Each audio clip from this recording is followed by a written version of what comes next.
Assalamualaikum warahmatullahi wabarakatuh. Alhamdulillahirrabbilalamin. Selamat bergabung kembali dalam pembelajaran pendidikan agama Islam kelas 8. Pada pertemuan yang lalu kita sudah memaparkan tentang materi-materi apa saja yang akan kita pelajari selama satu semester beserta dengan kontrak belajarnya. Nah, pada pertemuan yang kedua ini kita akan masuk ke materi yang pertama, yakni tentang iman kepada kitab-kitab Allah Subhanahu wa taala. Pada materi ini sebenarnya tinggal mengulas saja. Kalian pasti sudah sangat hafal sekali dengan rukun iman. Di waktu SD pasti sering sekali menyebutkan tentang rukun iman. Perlu diingat bahwa iman kepada kitab-kitab Allah adalah rukun iman yang ketiga. Jadi harapannya kalian nanti akan semakin mantap lagi setelah belajar ini. Kalian semakin mengerti dan juga semakin mencintai. Tentunya yang mencintai di sini adalah mencintai Al-Quran atau kitab kita, sehingga tidak bosan atau tidak sungkan untuk selalu belajar dan belajar Al-Quran. Ya, langsung saja kita masuk kepada ilustrasinya berikut.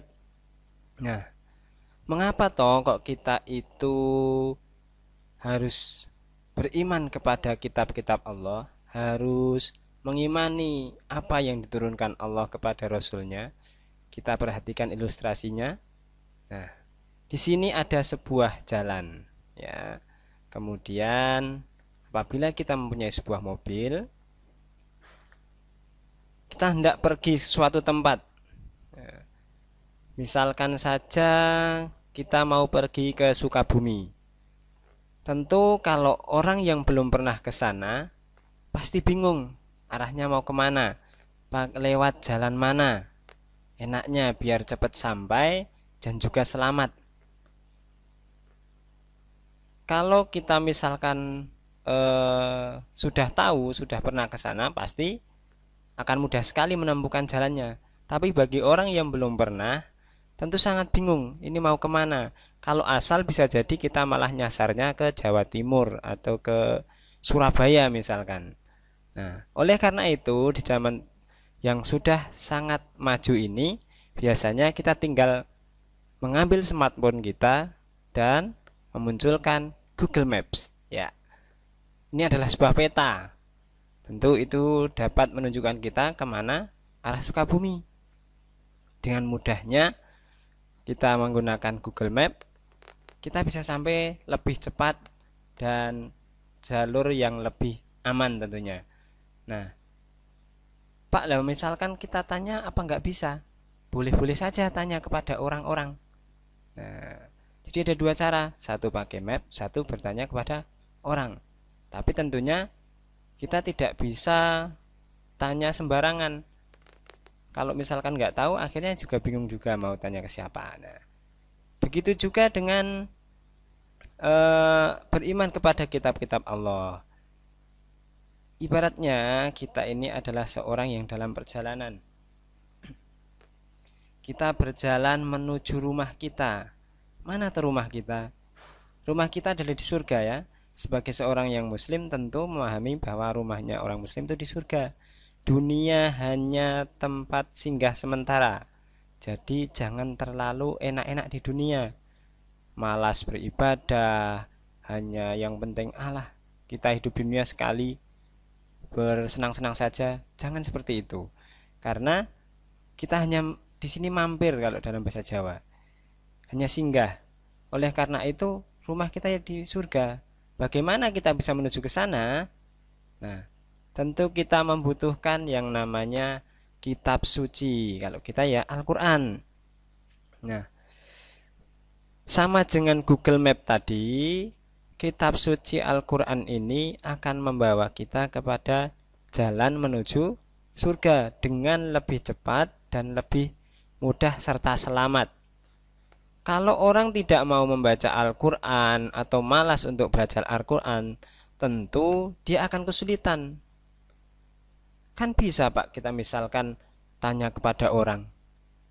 Ya mungkin bisa kamu baca tanya sama orang lain, misalkan kepada Pak Ustadz atau kepada kedua orang tuamu. Tetapi kalau misalkan orang yang kita tanyai tidak pernah belajar Al-Quran juga, mereka juga tidak akan bisa menjawab pertanyaan kita, tidak bisa menunjukkan arah mana yang benar. Bisa jadi kita malah diarahkan ke tempat yang tersesat. Nah, seperti itu. Jadi urgensinya atau pentingnya kita belajar beriman kepada kitab-kitab Allah adalah agar kita itu bisa kembali ke rumah kita dengan selamat, dengan melalui jalan yang cepat dan benar. Nah, itu. Oke, itu ilustrasinya. Kemudian lanjut kita kepada konsep dasar. Ya. Kembali perlu diingat bahwa rukun iman, iman kepada kitab-kitab Allah merupakan rukun iman yang ketiga. Yuk diingat kembali, yang pertama adalah iman kepada Allah, yang kedua kepada malaikat. Pada kelas 7 kemarin kalian sudah mempelajari itu. Maka untuk yang semester ini, untuk kelas 8, kalian akan belajar tentang iman kepada kitab-kitab Allah, yakni rukun iman yang ketiga. Nah, iman itu apa toh? Kita review kembali. Iman itu adalah percaya dengan sepenuh hati. Kemudian kalau sudah percaya dengan sepenuh hati, diikrarkan, diucapkan dengan lisan dan melaksanakan dengan anggota badan. Jadi apabila kita beriman kepada kitab Allah, ya kita harus percaya dengan hati yang penuh, jangan setengah-setengah. Wah, jangan sampai kita ragu-ragu. Wah, apa iya ya? Jangan, kita nggak boleh. Lisan kita mengucapkan, oh saya beriman, maka hatinya juga harus mengikuti. Jangan sampai lisannya mengatakan percaya, tapi hatinya mengingkari atau tidak percaya. Kemudian melaksanakan dengan anggota badan, ya dengan cara mempelajarinya. Tidak hanya sekedar dibeli, ditumpuk di lemari, yang akhirnya nanti suatu saat pasti hilang. Nah, jadi iman kepada kitab-kitab Allah adalah, kalau misalkan digabungkan dari tiga ini, maka mempercayai bahwa Allah itu menurunkan kitab-kitabnya kepada para rasul untuk dijadikan pedoman bagi umat manusia.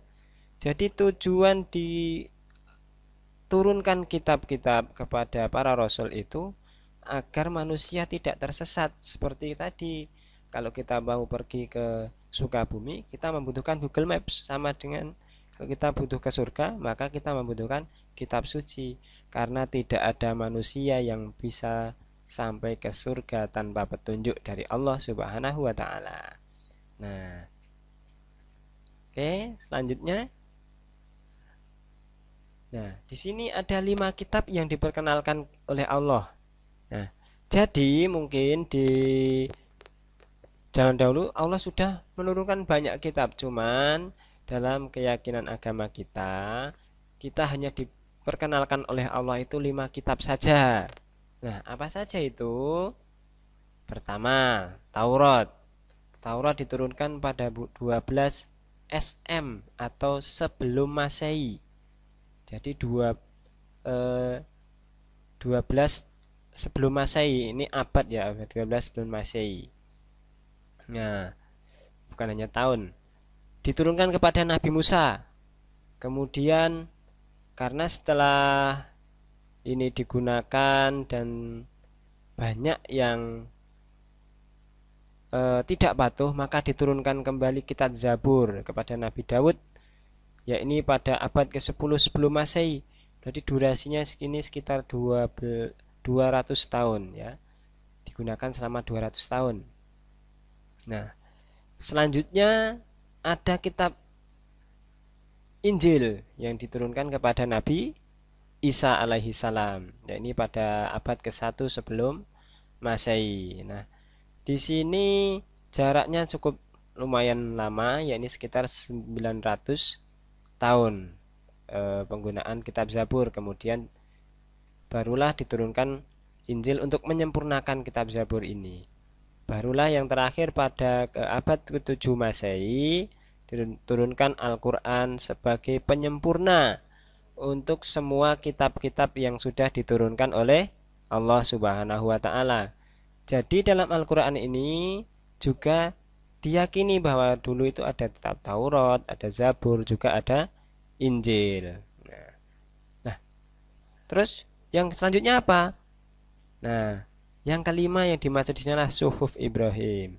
Suhuf itu lembaran-lembaran. Jadi sebenarnya sebelum Al-Quran, sebelum keempat kitab ini sudah turun terlebih dahulu yang namanya Suhuf Ibrahim. Ibrahim tentunya hidup lebih awal dibandingkan keempat nabi dan rasul ini. Sehingga inilah Suhuf Ibrahim. Juga Al-Quran tidak mengingkari, ajarannya pun sama, mengesahkan Allah. Nah, jadi cuman yang patut kita pegangi adalah Al-Quran karena sudah menyempurnakan dari semua isi yang ada di kitab-kitab sebelumnya. Lanjut. Nah, apakah semua wajib kita pelajari dan jadikan pedoman? Dalam agama kita, tentu yang wajib kita pelajari dan amalkan adalah cukup Al-Quran saja. Karena intinya sudah ada dan di Al-Quran ini sudah sangat sempurna.